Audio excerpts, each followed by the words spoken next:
안녕하십니까.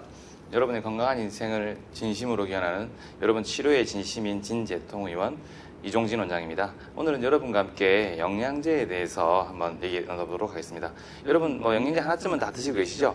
되게 이제 여러 가지 영양들이 많다 보니까 뭘 먹어야 할지, 과연 내가 뭘 먹어야 나한테 좋을지 되게 많이 헷갈리실 겁니다. 그러면 거기에 대해서 몇 가지 이제 조언을 좀 드리도록 하겠습니다. 실제로 지금 우리가 살아가는데 식사를 잘하면 충분한 영양 섭취가 되기 때문에 우리는 충분히 건강하게 살 수 있다고 생각할 수 있습니다. 물론 그 말도 틀린 말은 아닌데요. 실제로 이제 한 5년인가 10년 전쯤 그 SBS에서 만든 다큐멘터리에서 옛날 우리가 키워 먹던 동물이나 식물들의 영양 성분을 불포화 지방산의 데이터를 가지고 비교한 게 있었습니다. 거기 보시면 시간이 지날수록 땅도 안 좋아지고 여러 가지 기후도 안 좋아지다 보니까 그런 동물과 식물들의 영양 성분이 많이 떨어진다는 게 밝혀졌어요. 대표적으로 계란 같은 경우에 그 안에 들어있는 오메가3 불포화 지방산 성분이 예전에 비해서 거의 50배 이상, 100배 가까이 어떻게 키웠냐, 또 어디서 나왔냐 따라서 걔들이 먹고 자라는 게 틀리니까, 환경이 다르니까 딱 몇 배다라고 말은 못하지만 그만큼 큰 변수로 차이가 작용한다는 것이죠. 그만큼 우리가 어떤 걸 잘 먹느냐 중요하게 되는 시기인데요. 그렇기 때문에 더욱더 그런 성분들이 모자란다 그러면 더욱 섭취해야 하는 시기죠. 결론은 뭐냐면 음식을 잘 먹고 식사를 잘 해도 좋겠지만 지금 현 시대가 여러 가지 원인으로 인해서 영양 성분이 옛날에 비해서 많이 줄었기 때문에 필요한 부분은 좀 먹어야 한다는 결론을 낼 수 있습니다. 자, 그러면 어떤 영양제를 꼭 먹어야 되냐라고 여쭤보신다 그러면 저는 보통 첫 번째로 유산균을 추천을 하고요. 두 번째로는 이제 비타민 C, 세 번째로는 오메가3 이 정도를 보통 말씀드립니다. 물론 이게 끝이 아닙니다. 여기 다 비타민 B라든가 비타민 D라든가 마그네슘 여러 가지 성분들의 영양분들이 필요합니다. 특히나 또 어떤 분들 기력이 떨어지고 되게 여러 가지 큰 병을 앓고 난 다음에 힘든 분들 아르기닌 같은 그런 아미노산을 드시면 더욱더 활력이 넘치고, 물론 또 이제 심장에 좋은 아미노산이거든요. 우리 몸에 좋은 아미노산 종류가 많습니다. 그 사람마다 필요한 아미노산을 먹는 게 중요하게 되겠죠. 그런데 이제 공통적으로 꼭 필요한 게 뭐냐라고 물어본다 그러면 아까 말씀드린 그 세 가지고요. 근데 내가 알기로는 비타민 B 같은 경우에 우리 몸에서 굉장히 많이 쓰이는데 왜 비타민 B를 말하지 않느냐.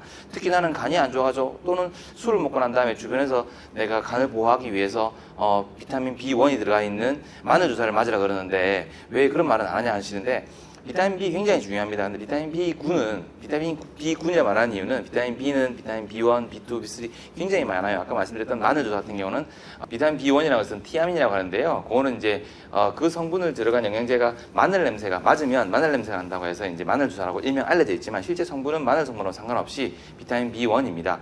그런 것들은 되게 간에서 우리가 여러 가지 좋은 활성작용을 하는데요. 이 활성형 비타민 B1들이 우리 몸에서 굉장히 많은 조효소를 작용하기 때문에 필요합니다. 꼭 필요하지만 이미 우리가 일반적으로 적당히 음식을 먹으면 걔들은 굉장히 많이 들어와요. 비타민 B들이 여기저기 특히 채소에 많이 들어있는 게 비타민 B군들이기 때문에 제가 따로 말씀 안 드리지만, 예를 들어서 임산부 같은 경우는 저희 배에 있는 아기를 위해서 아기가 신경계가 잘 자라기 위해서는 비타민 B6인 피도옥신이 꼭 필요하거든요. 따라서 그런 특별한 몇 가지 성분들을 더 섭취하면 좋겠지만 실제로 이제 누구나 다 먹을 수 있는, 누구나 다 필요한 게 있다면 뭐냐라고 물어본다 그러면 저는 첫 번째로 유산균이 이제 필요한 이유는 우리 몸에서 장내 환경이 얼마나 좋으냐에 따라서 기분도 달라지고요, 건강도 달라지고요. 요즘 같은 코로나 시기에 면역력이 굉장히 중요하지 않습니까? 우리 몸에서 면역세포의 대부분 70% 이것이 대부분 장에서 만들어집니다. 이 장에서 만들어진 것들이 이제 우리 몸을 지키는 것이기 때문에 장에 있는 정상세균총은 그만큼 중요한 것이고, 그 정상세균총을 지키기 위해서는 굉장히 많은 유산균들이 꼭 들어야 되고, 이게 요즘 보면 유산균이 필요하다면서 유산균이 먹는 먹이인 프리바이오틱스하고 또 포스트바이오틱스가 필요하다고 말하지 않습니까? 근데 실제로는 이제 유산균만 잘 넣어주면, 그리고 우리가 음식을 적당히 잘 먹으면, 특히나 채식 위주의 유산균의 밥이 되는 그런 성분들을 우리가 스타치라고 하는 성분들을 많이 먹으면 걔들이 충분히 분화해서 많이 존재하기 때문에 크게 더 다른 프리바이오틱스, 프로바이오틱스를 먹을 필요 없겠지만, 거기에 대해서도 걱정하시는 분들, 내가 식습관이 별로 안 좋은 것 같은데 나는 고기만 먹는데 이런 생각 드신다 그러면 당연히 같이 먹으면 좋겠죠. 근데 이걸 먹기 시작해버리면 너무 많으니까 필수적인 거 말씀드린다면 저는 유산균을 첫 번째로 꼭 싶습니다. 그분의 면역력을 위해서, 그리고 그분의 장내 환경을 위해서. 실제로 우리 몸에서 뇌에서 뇌신경 10번 베이거스 너브라는 미주신경이 뇌에서 나와가지고 장으로 연결되는데요. 실제로 교감, 부교감 말할 때 부교감 신경이 바로 미주신경이 해당됩니다. 물론 이 부교감 신경 자체가 소화를 관장하는 신경이기 때문에 우리 뇌가 잘 작동을 하면 미주신경을 통해서 장도 잘 작동하기 때문에 서로 그런 관계로 유지된다고 생각하겠지만, 실제로는 한 5년 전쯤 또 되게 중요한 논문이 나왔었는데요. 제가 되게 손꼽는 중요한 논문 중에 하나입니다. 바로 장에서 뇌로 연결되는 이 10번 뇌신경 10번인 미주신경을 통해서 장의 환경이 바로 뇌로 영향을 미친다는 꼭 역발상을 하게 되는 그런 컨셉의 논문이 나왔습니다. 근데 실제로 그런 뒤에 후속 연구 자료들이 많이 나오면서 이게 사실이 밝혀졌고요. 그래서 뇌에서 장을 컨트롤하는 게 한 10% 정도라면 장에서 뇌를 컨트롤하는 미주신경을 통해서 뇌신경 10번인 미주신경을 통해서 컨트롤하는 게 90% 정도라고 했습니다. 그 논문에서는요. 하지만 실제로는 이 논문 자체에서 그 비율은 좀 조정을 해야겠지만 그만큼 장의 환경이 뇌에 미치는 영향이 크기 때문에 아까 말씀드렸던 유산균을 통해서 장의 환경이 좋으면 명예만 지켜지는 게 아니라 우리의 기분, 되게 실제로 장이 안 좋으면 여러 가지 기분들이 나빠지는 경우도 많이 있습니다. 실제로 한 예로 들어보면요. 우리 이제 1900년 초반에 올소 몰레큘러 메디슨이라고 이제 분자 교정에 관한 학문이 미국에서 되게 유행했었습니다. 이게 이제 기능의학의 거의 태동이라고 보시는데요. 이 학문에서는 비타민 B3라고 하는 나야신, 이 비타민 B3가 부족한 사람들은 비타민 C를 주면 이게 조현병, 우리 스키조프레니아라고 그러죠. 이 조현병, 정신분열병이 낫는다는 그런 발표를 했습니다. 근데 실제로 그 사람 자체의 그 비타민 B3를 통한 우리 몸 안에서 대사가 이루어지지 않아 버리면 실제로 스키조프레니아가 걸린다고 합니다. 이게 과학적으로 밝혀졌고요. 그렇기 때문에 그만큼 우리가 먹는 음식에 의해서 정신적인 질환까지 치료한다는 거죠. 또 다른 정신적인 질환이 아니더라도 먹는 거에 관련된 거는 로렌조 오일 같은 영화로도 유명하죠. 그 성분이 부족하면 유전적으로 그 성분이 우리 몸에서 이제 대사가 되지 않아 버리면 결국은 우리가 장애가 오는 그런 질환도 있는 거예요. 요즘 특히나 현대인들이 우울장애라든가 이제 정신질환들이 많이 생기고 있거든요.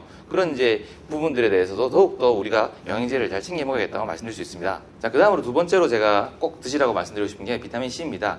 우리 보통 이제 1900 초반에 이제 선박에서 사람들이 많이 입술에 피가 많이 나오고 그리고 그걸로 인해서 많이 죽고 해가지고 그때 밝혀졌죠.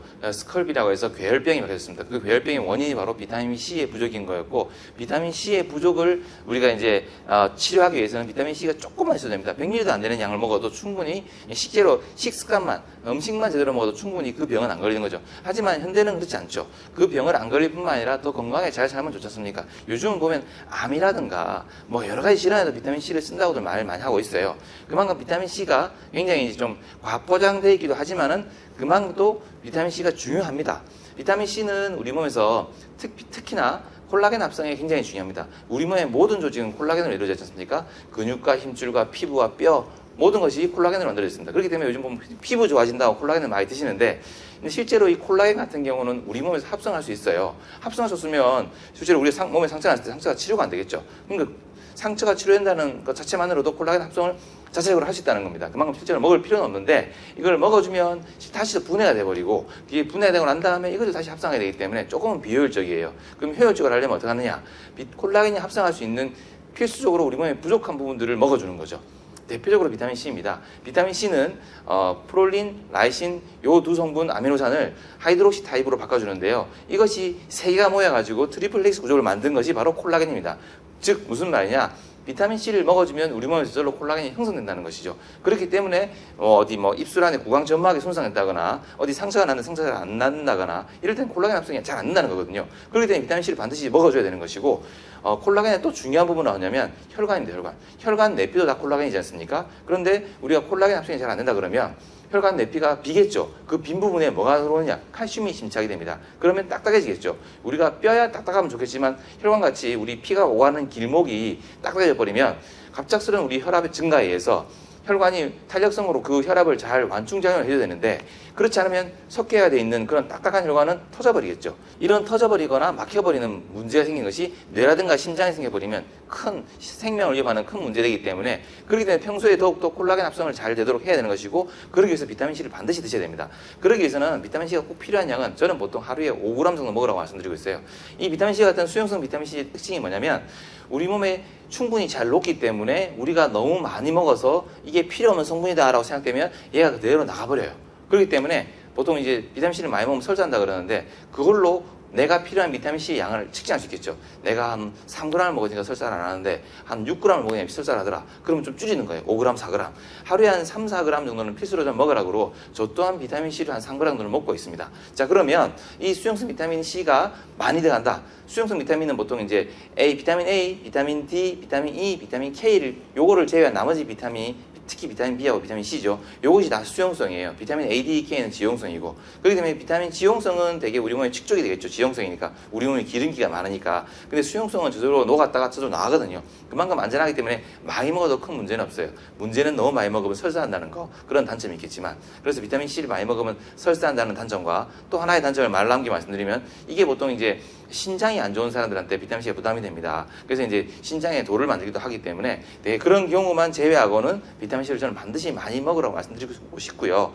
이 비타민 C가 아까 말씀드린 것처럼 콜라겐 합성을 통해서 피부를 좋아지게 만들고, 그 다음에 혈관도 좋아지게 만들고, 그뿐 아니라 이 비타민 C는 킬레이팅 이펙트가 있습니다. 킬레이팅이라는 게 뭐냐면, 킬레이팅이라 하면 우리 몸에 있는 중금속을 빼내는 것을 말하는데요. 보통 이제 수은, 납, 카드뮴 같은 대표적으로 안 좋은 이 나쁜 중금속을 비타민 C, 과량의 비타민 C가 빼내줍니다. 그러면 소량의 비타민 C는 하루에 50g, 100mg 정도의 소량의 비타민 C는 스커비라고 하는 괴혈병을 막아주지만 그 이상의 기능은 전혀 없어요. 적어도 1g 이상 먹어야지 우리 몸에서 이런 중금속을 꺼내는 작용을 하는데, 실제로는 제가 5g 정도를 추천하고 있고요. 자, 그러면 5g, 되게 지금 내가 먹는 거는 좀 큰 타블렛 500ml 또는 1000ml거든요. 이 큰 타블렛 먹는 게 힘든데 5개나 먹으라면 너무 힘들지 않느냐? 그렇습니다. 실제로 힘들 수 있습니다. 그렇기 때문에 저 같은 경우는 양을 좀 줄이더라도 이게 흡수가 잘 되는 걸 먹으라고 그래요.